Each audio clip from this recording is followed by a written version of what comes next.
Hello YouTube family. Today we are going to discuss about live server extension in your VS Code. So let's say you have a web page that you are trying to build, and while you're building it, you also want to have a hot reload, like without refreshing this page like this.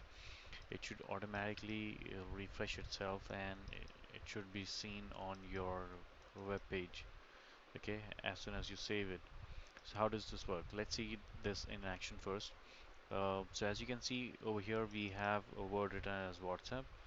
Instead of that, we want to write, let's say, hi there. Okay. Now, if we save this, and as you can see, we have not refreshed the page, but when we go to our browser, we can see it's already refreshed, and it says hi there over here as well. So how does this work? What is this option? So there's something called as live server. Okay, so the first thing that you need to do is go to extension. If you don't have already have the live server installed, what you need to do is go to extensions and just type over here live server. Okay, and just wait for a few seconds as it takes some time. And so over here we have something called as live server. You click on this option, and you over here you will get the option of installing it. So click on that install button, and since I have already installed it, it's showing me as uninstall. And once you have that, um, you can restart your VS Code, and you will see an option as go live in your VS Code.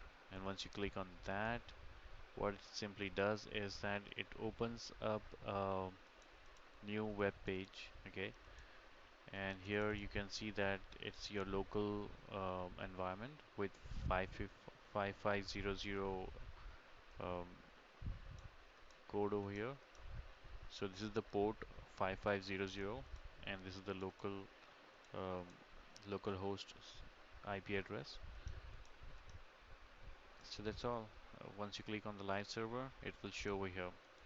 Okay, it's that simple. So next time if you are working on something wherein you want to develop anything, simply install the live server, and without reloading the pages, you will see the hot reload happening. Well, it works with the front end applications or front end development like HTML and something, but it wouldn't refresh the page, or it wouldn't work with PHP. Okay, just bear that in mind.